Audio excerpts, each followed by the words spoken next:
নবীগঞ্জ উপজেলার বৈঠাখাল গ্রামের কেলার মাঠ দখলের অভিযোগ উঠেছে দেবপাড়া ইউনিয়ন পরিষদের সাবেক চেয়ারম্যান আখম ফখরুল ইসলাম কামালের বিরুদ্ধে। এ ঘটনায় প্রতিবাদ ও মানববন্ধন কর্মসূচি পালন করেছেন বিক্ষুব্ধ গ্রামবাসী। শুক্রবার জুম্মার নামাজের পর বৈঠাখাল সরকারি প্রাথমিক বিদ্যালয়ের পাশে খেলার মাঠের সামনেই এই মানববন্ধন কর্মসূচি অনুষ্ঠিত হয়। মানববন্ধনে বক্তারা বলেন, বৈঠাখাল গ্রামের মাঠটি দীর্ঘদিন আগে প্রয়াত ইউপি চেয়ারম্যান দেওয়ান গোলাম সারোয়ার হাদিগাজী দখলে নেয়ার চেষ্টা করেন। এ সময় সাবেক ইউপি চেয়ারম্যান ফখরুল ইসলাম কামাল গ্রামবাসীকে সাথে নিয়ে চাঁদা তুলে হাদিগাজীর সাথে মামলায় লড়ে মাঠের জায়গাটি উদ্ধার করেন। মামলায় বিজয়ী হওয়ার পর 2011 সালের দিকে চেয়ারম্যান ফখরুল ইসলাম মাঠের জায়গাটি নিজের পরিবারের বলে দাবি করেন। তবে ফখরুল স্থানীয় চেয়ারম্যান ও প্রভাবশালী আওয়ামী লীগ নেতা হওয়ায় এতদিন ভয়ে কেউ কথা বলেনি।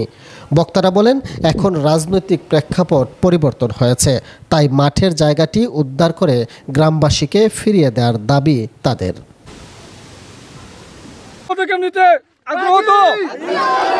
এই 24 ঘন্টার মধ্যে মিডিয়ার মাধ্যমে জানা দিতে চাই, আগামী 24 ঘন্টার মধ্যে যদি আমরা মাঠ না পাই, আমরা দখল করতে রাজি। সবাই রাজি?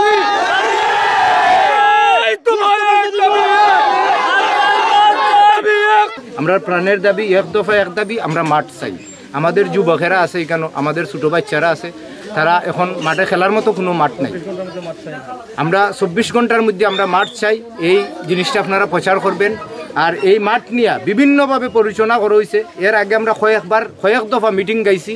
গাওয়ার পরে এখানে মনে করেন আমাদের এই বর্তমান মেম্বার সাহেব উনি আজি রয়েছেন যে আমরা মাঠ গোছাই দিবেন। আমাদের সাবেক মেম্বার সাহেব নাম আব্দুল আজিজ, তাই নয় মানে আমরা বসার আগে তাই সালিশ আজি রয়েছেন কি যে তারা মাঠ আমরা দিয়ে দিব। এইভাবে সার্ভেয়ারিং কইরা বহুতবার আমরা পরিচালনার শিকার হয়েছি। মাঠটা তোর প্রথম তো আমরা খেউরুই জানি না, এটা মাঠ আমরা জানি এটা গাজীবাড়ির।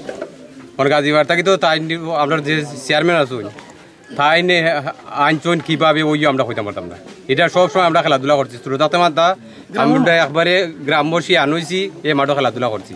মাঠটা আমরা জানি না কোনো মালিকর, আমরা জানি এটা মাঠটার সরকারের।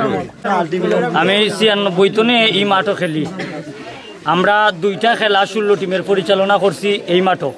এই অত্র এরিয়ার মানুষ সাক্ষী দিব, এইখানে মাঠ ছিল।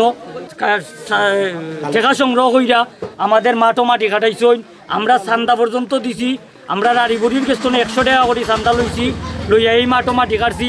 আমারও এক চাচার করো ভাই, সে আতরালি নাম, সে ভাও কাটছে। এটা সবার জানা আছে, এই গ্রামবাসীর জানা আছে। তাই একটার পর একটা দুকাত দিয়া আমরা এই মাঠটা আত্মসাৎ করছই। আমরা চাই আমরার মাঠ পুনরায় আমরা পাইতাম।